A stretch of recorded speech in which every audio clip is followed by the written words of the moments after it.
Chapter 1831. The man leading the group of three took a puff on a cigarette, and his gaze landed on the room's door across the hallway. He did not see any light shining through the seams, making it obvious that no one was there. He snuffed out the cigarette.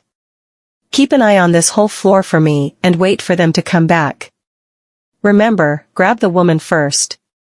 When the footsteps went further away, Freya's clothes were already soaked in a cold sweat. She then realized Colton's hand was still covering her mouth, so she gently pushed it off her face. Colton regained his senses and retracted his hand. Freya leaned against the door and sneered. "Do you believe me now?" Colton did not utter anything. He caught a glimpse of her lacerated palm and grabbed her wrist. She pulled her hand away instantly. "What are you doing?" He stared at her. "Your acting skills are just so. Freya scoffed. "Didn't you just say that my acting skills are so fabulous that I even managed to trick your brother, and you're now saying that my acting skills are poor? Why did you buy that thing?" "What?" Seeing that his gaze was fixed on the bag she had brought back, Freya finally came back to her senses and reacted, then turned her face away and gnashed her teeth. "I grabbed it by mistake. I grabbed it in such a tense situation, so how would I have the time to focus on what I took?" "Grabbed it by mistake?" Colton scoffed and approached her. "I think you're just trying to cover your actions with a lie." Freya pushed him away and went to pack her luggage.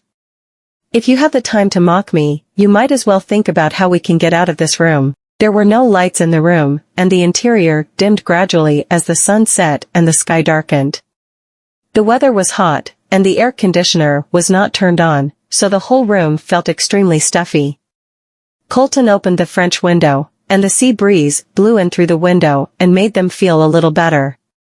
Freya sat on the couch and could only munch on the snacks she had bought to fill her stomach. Hearing the crunching voice that was coming from behind him, Colton was a little irritated. He turned his head and was about to say something when he remembered that he was the one who had thrown her dinner away. However, he could not help but think that those people would have found and caught her when they came back just now if he had not come after her and asked her for an explanation. "How are things on Nala's side?" he asked her. Freya raised her head. "I don't know yet. Maybe he's also trying to figure things out. But no matter whether they're the ones who come back or we're to go out, we'll be discovered." After saying that, she sighed and could not help but complain, "It's really bad to encounter this kind of situation during a vacation, but it's even worse to have to stay with someone." Colton's gaze dimmed. "What did you just say?" Freya shrugged and ate a biscuit. "It's nothing."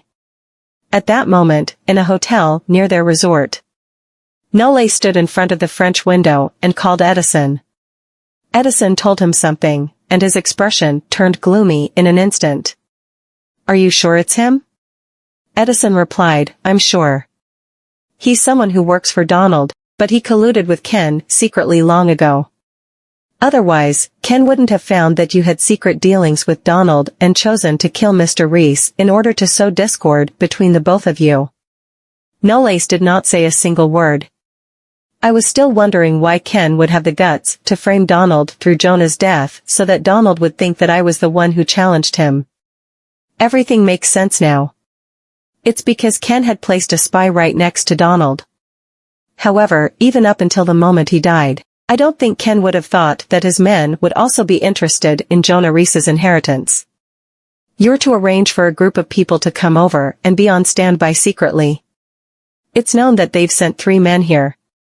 I don't know if others will be waiting around for a chance to ambush us." After Knowles finished speaking, he gave off a gloomy smirk. "By the way, deliver my words to Mr. Matthews too. I believe that he's a pro when it comes to picking out moles." He then hung up the call and turned around. Seeing the figure hiding outside the door, he placed his cell phone on the desk and chuckled.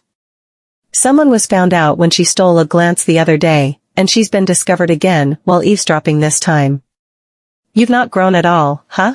Chapter 1832. Daisy choked on her own words and entered the room. "Do you have eyes behind your head?" She was hiding in the hallway and behind the door, yet she was still discovered. Nolace took her into his arms. Your shadow betrayed you. Daisy was rendered speechless. What can I do even if I'm not reconciled to this outcome? I can't argue with that. Will Colton and Freya be okay? Nolace carried her to the couch and sat her on his thigh. Given Colton's vigilance and cleverness, he won't put themselves in danger. I know. Daisy stopped abruptly. Nolace tucked her long hair behind her ears with his fingertips. We're their targets. We're the ones who are in the most danger. Don't you worry about yourself? Daisy's gaze shifted away. Aren't you here? He kissed her at the corner of her eye and cheeks, and his smile intensified. Yes, as long as I'm here, I'll definitely protect you at the cost of my life. She covered his lips with her palm. Don't jinx it. You're not allowed to say anything about risking your life ever again. Nolace held the back of her hand, lowered his head, kissed her, and gave off a faint smile. Okay. In the middle of the night, the two men downstairs had been keeping watch for a long time, but they had not seen their targets returning to their room. They felt that something was not right. The tattooed man called their boss. Bro, they haven't come back. Have we been deceived? The man leading the three remained silent on the other end of the phone call. He then asked after a long pause. Are you sure? Did you miss anyone? We've been watching closely at anyone that's passed by downstairs, and we focused on everyone who came in and went out of this place. It's impossible for us to have missed something. The other man went to the front desk and asked the receptionist some questions. After that, he came out, took out a pack of cigarettes, and tore open the packet. Could they have been hiding in the room? The tattooed man ended the call with a fierce glare. Let's go up. In the room, Freya and Colton were sitting on the folding chairs on the balcony. Colton took a glance at his phone. The battery was already critically low. They could not insert the room card for electricity, so there was no way to charge it. He turned to look at Freya and asked, What about your phone? Freya lay back in the chair and did not feel like moving a muscle as she was weak. It shut down automatically. Just as Colton was about to say something, he heard someone swiping the room card against the card reader outside of the room. Two men broke into the room, inserted the room card into the card reader for electricity, and the room brightened up instantly. But the room was empty. After checking the bedroom, the man asked, Their luggage is all still here. Did we guess wrong? Have they really not come back? If they were here, there's no way that they wouldn't have plugged their card in for the electricity. The tattooed man's gaze landed on some snack packages on the table and the open French windows. He clenched the gun underneath his clothes and walked to the balcony without hesitation. This is the 5th floor. There's no way they've escaped by jumping out of the window. He turned to look at the neighbor's balcony. The French window's next door was closed, and the screen was down, so even the light from a flashlight could not illuminate the inside for a better view. Immediately afterward, a faint moan came from the room next door. The tattooed man knew what was going on as soon as he heard the voice. He gnashed his teeth and said to the man behind him, Let's go. After confirming that the man had left, Colton covered Freya's mouth and lowered his voice. Stop moaning. Just how shameless can she be? She actually has the guts to let off such a noise when I'm around. The point was that he was on the brink of losing control. The two hid behind the curtains in an extremely narrow space, and the atmosphere was inexplicably intimate. The two stayed in the dark, but a gleam of light penetrated through the window screen, so they could see each other indistinctly. Freya could not see Colton's expression clearly, so she jerked his hand away and said triumphantly, But I'm the one who had to step up during such a critical moment. It'll be a waste of my talent if I don't become a voice actress. Colton tugged at his collar, feeling inexplicably hot and irritable, and his facial outline stiffened. Aren't you ashamed of yourself? Chapter 1833. Freya asked in reply, What would you choose to do then? To act shamelessly or to die? Colton pushed her aside and opened the French windows, and the wind that blew in calmed him down a little. You should be glad that that bastard from the Knolls didn't close the window. Freya sat on the bed. It seems that we can only stay here for one night. Colton did not say anything. After freezing in place for a long time, he no longer heard any movement coming from behind, so he turned around and saw Freya. She was lying on her side and had fallen asleep on the bed. Colton leaned against the window and stared at her thoughtfully. Early in the morning, a ray of light shined into the room. After Freya woke up, she sat up, turned her head, and caught a glimpse of Colton. He was sitting on the couch, staring attentively at the computer screen. Her gaze then shifted onto the laptop on his thigh, and she then looked intently. Isn't that my laptop? Did he go back next door while I was sleeping? Colton Goldman. Freya rushed over and grabbed her laptop. Colton closed the lid of the laptop and lifted his gaze. However, because Freya was dashing so quickly, she failed to slow down and threw herself into his arms. A soft mass rammed him in the face. Colton was at a loss for words as she pulled herself away immediately and stepped back. Seeing Colton's indescribable expression, she was embarrassed and panicked. I'll be clear with this. I didn't do it on purpose, and I'm the one who has something to lose from this incident. Blue veins bulged on the back of Colton's hands, and he gnashed his teeth as if he was holding something back. Freya Pruitt, you. I'll go back to my room. It's best to escape before he loses his cool. Colton took a deep breath and covered his face with his palm.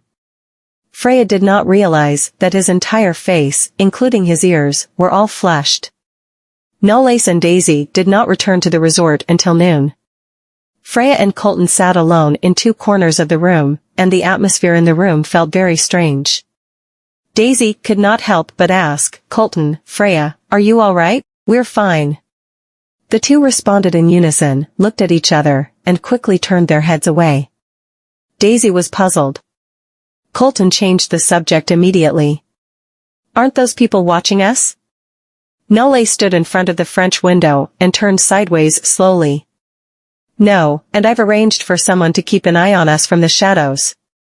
Even if they make a move on us, we'll be prepared. Colton asked, who are those men? He replied, the mole that Ken placed beside Donald back when he was still alive. Freya was startled but did not utter a single word. Knowles came over and speculated, he's working alone, so I don't think he has the balls to make a move on Daisy and me. Maybe he's joined forces with others. If no one was there to back him up, he alone wouldn't dare to act so presumptuously. He even has his eyes fixed on the Goldmans at the same time. Colton stood up. It's reasonable for that fella to paint a bullseye on your back. You're the one who pulled Ken down and indirectly killed him, but why would he reach out for Daisy too? Daisy looked at him. Knowles remained silent for a long time before lifting his head and giving off a keen gaze. If something were to happen to Daisy, you people from the Goldmans would surely hold me accountable. If I were to fail to protect Daisy, your father would definitely not let me go.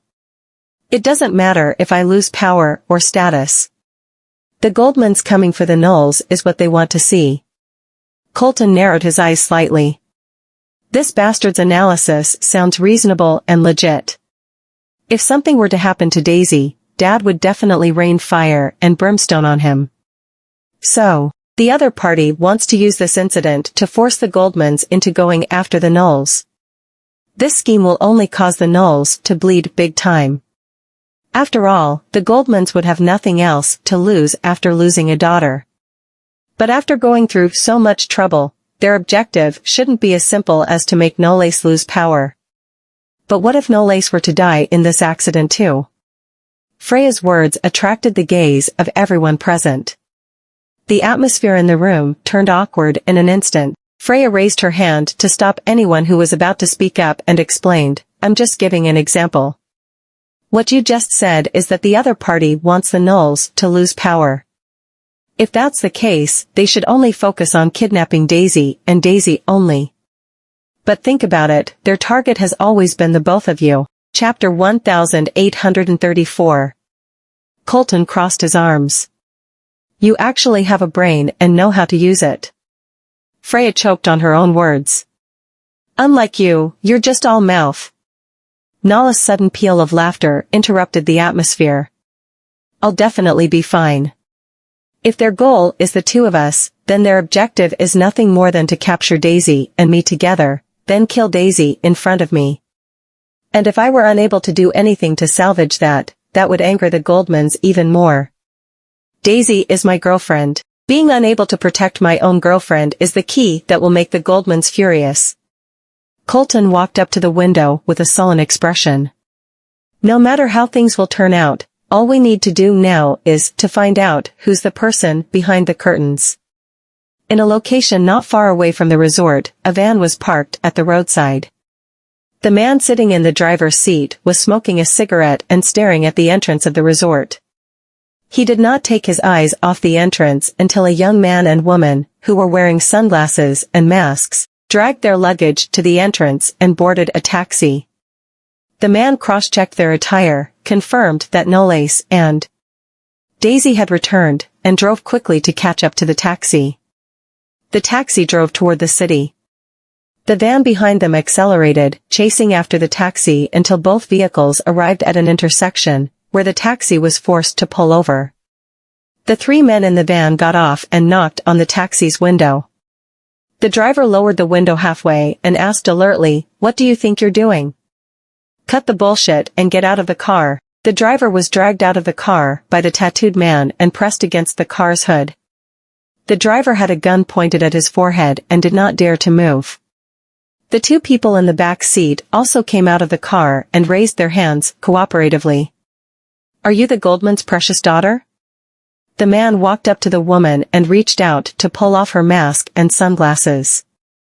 Nolace warned him, "I dare you to lay a finger on her." The man looked at him and licked the corner of his lips. "Mr. Knowles, you can't even protect yourself now, and you're still acting all nosy."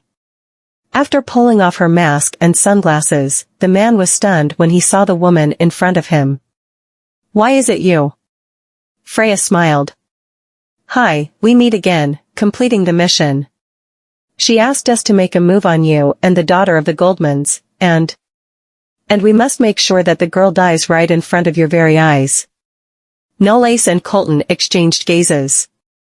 This matches with what we speculated.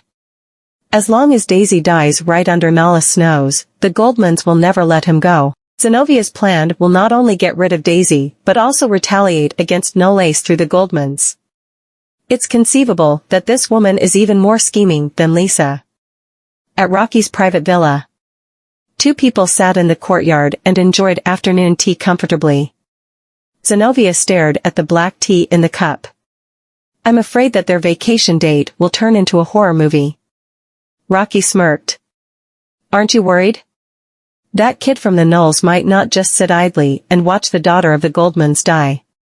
She placed the teacup down and raised her gaze. "I'll admit that Nolace is very smart, but he's made his weakness too obvious.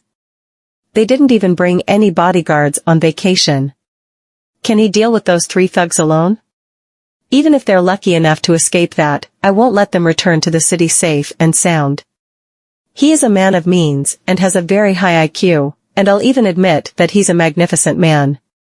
But no matter how powerful and excellent a person is, he'll still have weaknesses.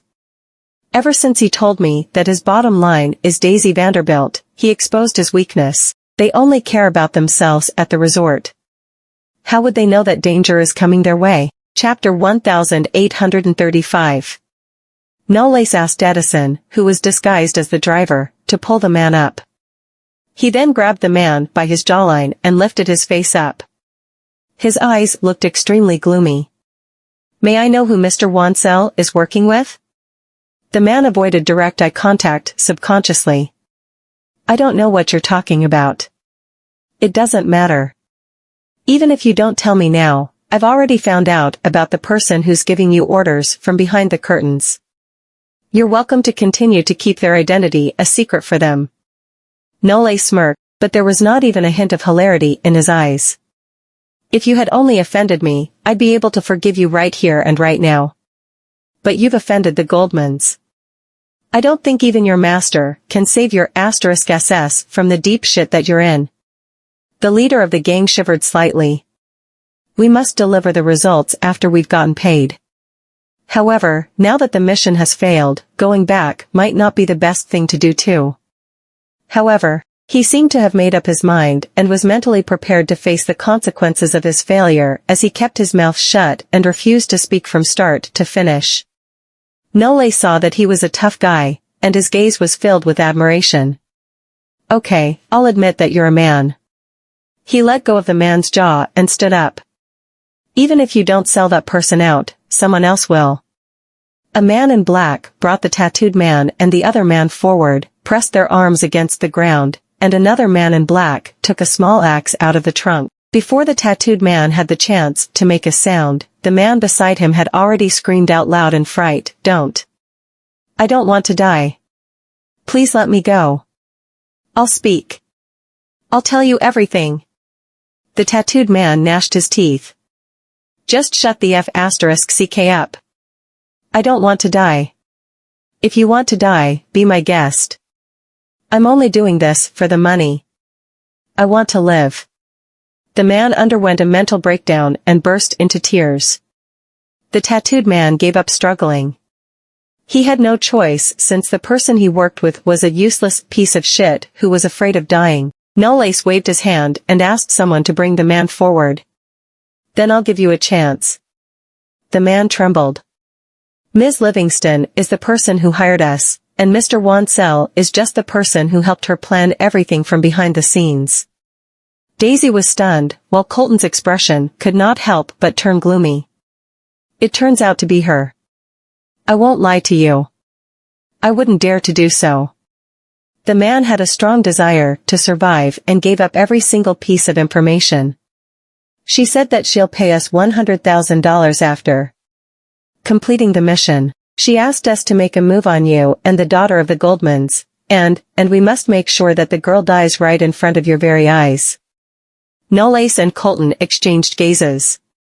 This matches with what we speculated. As long as Daisy dies right under Nolace's nose, the Goldmans will never let him go. Zenovia's plan will not only get rid of Daisy but also retaliate against Nolace through the Goldmans. It's conceivable that this woman is even more scheming than Lisa. At Rocky's private villa, two people sat in the courtyard and enjoyed afternoon tea comfortably. Zenovia stared at the black tea in the cup. I'm afraid that their vacation date will turn into a horror movie. Rocky smirked. Aren't you worried? That kid from the Knolls might not just sit idly and watch the daughter of the Goldmans die. She placed the teacup down and raised her gaze. I'll admit that Nolace is very smart, but he's made his weakness too obvious. They didn't even bring any bodyguards on vacation. Can he deal with those 3 thugs alone? Even if they're lucky enough to escape that, I won't let them return to the city safe and sound. He is a man of means and has a very high IQ, and I'll even admit that he's a magnificent man. But no matter how powerful and excellent a person is, he'll still have weaknesses. Ever since he told me that his bottom line is Daisy Vanderbilt, he exposed his weakness. They only care about themselves at the resort. How would they know that danger is coming their way? Chapter 1836. Rocky laughed as he said, "You're so brutal, to cut off their escape." Zenovia's eyes were cold. Let's wait for the good news. At a sanatorium in a small town somewhere. Edison waited in front of the door with 2 men in black. Nolace and Colton were in the study, having a serious discussion with the director of the sanatorium. Almost all the patients in the courtyard were from all walks of life. Some were reading, some were zoning out, and some were talking to each other. It was calm and clean. Daisy sat on the stairs with her head resting on her hands in thought. Freya walked next to her and sat down. This short holiday isn't very fun. Daisy sighed. Who knew this was going to happen? She would be lying to say she wasn't upset. They finally had a few days of holiday, but this happened. Nolace and Colton walked out, and then Daisy stood up and heard Nolace say, "The director is going to let us stay here for a night." Freya was surprised. Why don't we just go back to the city? Weren't the 3 people caught already? Nole smiled. If he and Zenovia arranged for all this to happen, they should have a backup plan. We don't know if they have other people hiding around, so we might not get home if we leave now. Daisy pressed her lips together and was silent. Daisy and Freya shared a room while Nolace and Colton shared another. They were mostly on opposite sides, but would put their differences aside when they needed to work together. The night arrived, and it was pitch black around the town. There were noises of bugs coming from the woods, adding some sound to the quiet night. Daisy had trouble sleeping, so she sat on the long bench in the courtyard with a jacket, the yellow street light giving her a long shadow. Someone approached her slowly and stopped behind her. Daisy could feel that, so she turned around and jumped. Why are you sneaking around? Nolace wore a thin shirt with the top button loose. He chuckled. What about you? Why are you here in the middle of the night? She mumbled, I can't sleep. Nole sat down next to her and asked, were you afraid? Daisy looked down before turning her head. No. Do you think I'm helpless? You and Colton always step up when problems arise, but I can't do anything to help. Nolace placed his palm on her cheek and raised her face. Is that what you think?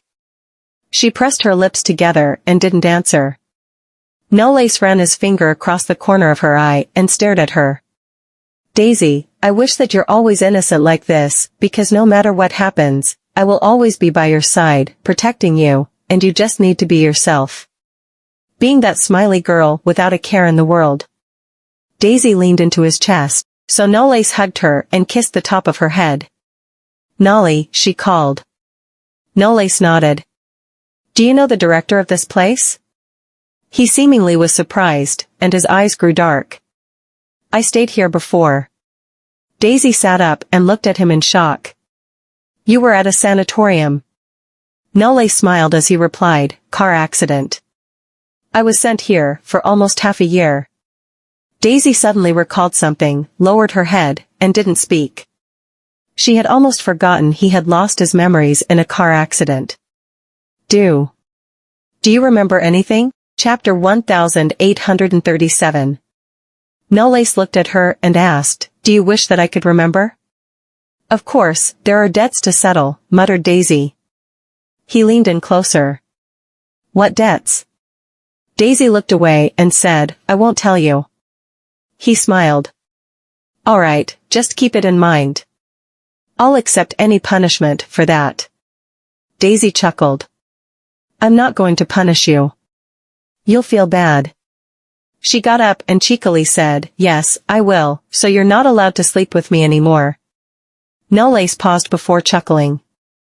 That's too cruel. Daisy was already halfway up the stairs when she turned back and said, I'm going to annoy you. The next day, they said their goodbyes to the director and left the place. Daisy kept yawning ever since she got into the car. Freya sat close to her and whispered, did you two sneak up for some fun last night? Daisy pushed her away. No. When I fell asleep, it was already after 1 a.m., but you weren't back yet. TSK, I was wondering why you like sneaking around so much. Daisy looked at Nolace and Colton in the front seats and leaned back after seeing that they both weren't reacting. We love meeting up in the middle of the night. Freya smiled. You're dating, but it feels more like you're cheating. Why did it have to happen at night? You should get yourself a boyfriend. Daisy held back her laugh by covering her mouth. Maybe you'll be able to feel the joy of dating in the middle of the night too. Freya gnashed her teeth. Do you have anyone to introduce to me? I can sacrifice Waylon. What are you talking about? Before she could finish, Colton cut them off when he turned to look at the two at the back. Daisy shuddered as he looked into his eyes and forced a smile. Nothing. She had been under the impression she was quiet enough for them not to hear. Colton suddenly glared at Freya. Don't get any funny ideas. He then turned around. Freya's expression changed because she hadn't done anything. What do you mean by that, Colton? Do you have a bone to pick with me? Colton put on his earphones and ignored her. Freya laughed and said loudly, "Some people are just sick in the head and need to be fixed." Daisy took a deep breath and remained silent. Colton wasn't listening to music, so he heard everything. He ground his teeth and turned around. "Don't forget that you still owe me one." "When did I owe you anything?" "If I didn't pull you up when you fell into the water, you'd have drowned at sea." Freya took a deep breath and retorted, "I didn't ask you to." "You sure? When I pulled you up, you asked me not to let go." Colton was smug because he had proof. Freya had nothing left to say, so she just turned away with a sour look. Knowles ignored their bickering and kept reading his magazine the entire time. At some point, he shook his head. When they got to town, someone was there to greet them. Tristan's men. Tristan sat in the car across from them and rolled down the back window.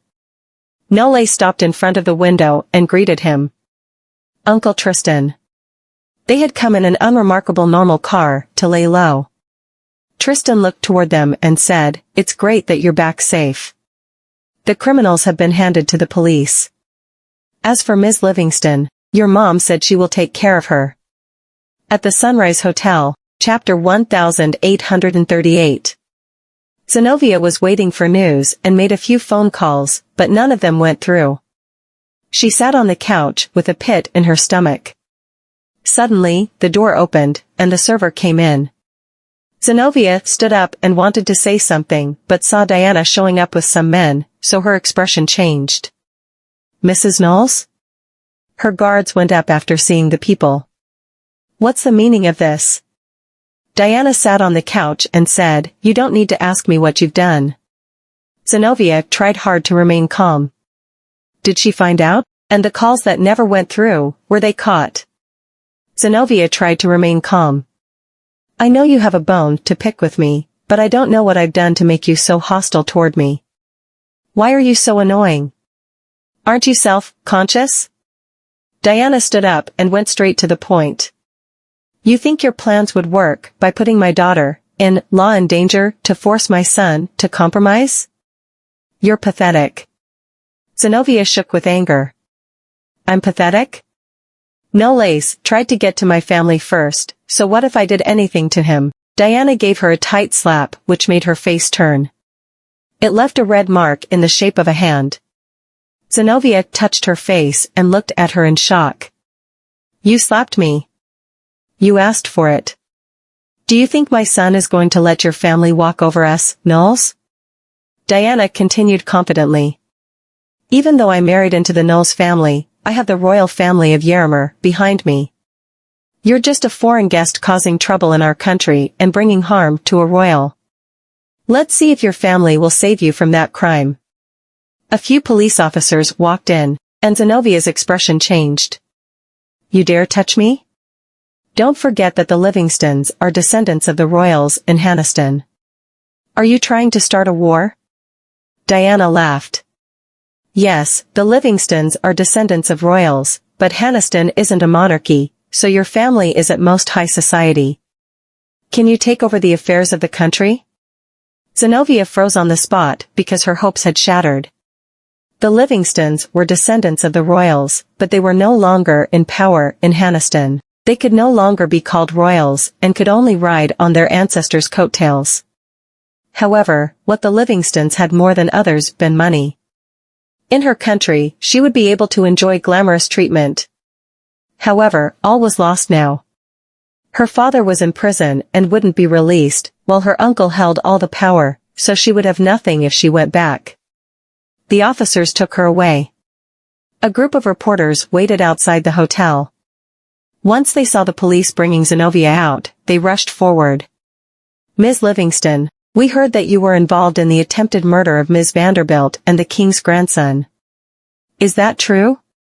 Zenovia avoided the cameras because she looked terrible with handcuffs on. News about Zenovia's arrest spread like wildfire on the internet. Even the media in Hanniston were rushing to be the first to report about it. Zenovia was already a popular subject because of her father's case, and now that she was arrested, their family name was thoroughly shamed. Chavi Livingston held a press conference and announced they would not accept people slandering their family name and would take legal action against them. Chavi didn't cover up for his brother, so he wouldn't do that for his niece either. The netizens took stands on two sides. Some thought that he was a fair person, while others thought he just didn't want to be dragged into this mess. Chapter 1839. Unfortunately, no one knew the truth. At the police department, Zenovia was agitated in the interrogation room. "You don't have evidence that I did anything." The female police officer sitting across from her opened his notebook. "What if we could present evidence?" She was shocked. The police officer placed the notebook in front of her. "The suspect has pointed out that you were behind it. We have a recording of it too." Zenovia was stunned. They had recorded it. When she was arrested, she had guessed that the three men were caught, but she had only verbally agreed she would give them $100,000 even if they ratted her out. They had never received the money, so she would know how to distance herself from them. Her hope of getting away was shattered when she found out that they had recorded their conversation. Her eyes were red when she barked, "I'm not the mastermind." It was Rocky Wansell. He planned everything. Yes, she should say Rocky helped her. She wasn't going down alone. The police officer put the cap back on her pen, cleared the documents on the table, and said, "Ms. Livingston, don't worry. We won't let any suspect get away." Rocky escaped the police's arrest for a week, but his body was found in a dump 1 week later. He had flight tickets to Norwich, his passport, and his bank card in his bag. The police looked into his bank account and found out it was a business account. He was killed when he stole money and tried to run away. At the Knowles Group, Edison knocked on the door and entered when he got permission. "Sir." Knowles was reading some documents, so his eyes were moving. "How did it go?" Edison stood next to him and looked down. "I've gotten the news that Donald didn't do anything to Rocky. He was killed by someone else." Knowles paused and frowned while in deep thought. Edison was curious. Knowing Donald, if he found out that his men were someone else's spy and had been betraying him, he would definitely get him eliminated. However, the person who did that wasn't Donald's man. Knowles was silent. Knowles had leaked the news that Rocky was a traitor to Donald because he thought Donald would get rid of Rocky quietly and eventually eliminate him. If Donald did that, Knowles would be able to get rid of Donald before elevating the Knowles Group. Knowles and Donald had nothing to do with each other. They had started working together because of the Reeses, and since he had helped Donald get away with killing Jonah Reese, it meant that Donald owed him one. Unfortunately, Donald wasn't someone who could be controlled by favors. They seemed to work together well, but Donald was a ticking time bomb.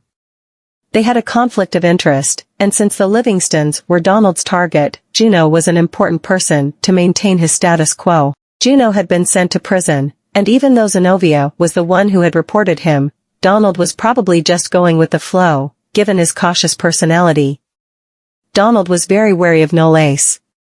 Meanwhile, at the black market, in a private room, the air was filled with smoke. Donald sat on the couch drinking whiskey when a bald man with a gold chain walked in. "Sir." Donald looked up, swirling the whiskey around the glass. "Have you gotten rid of Rocky?" The bald man smiled. The Skull Club's men settled that. Chapter 1840. The Skull Club was a gang from the New West District. They were a huge gang that spanned from Norwich to Staslow and usually collected protection money for the nightclubs and were giving out illegal loans on the side.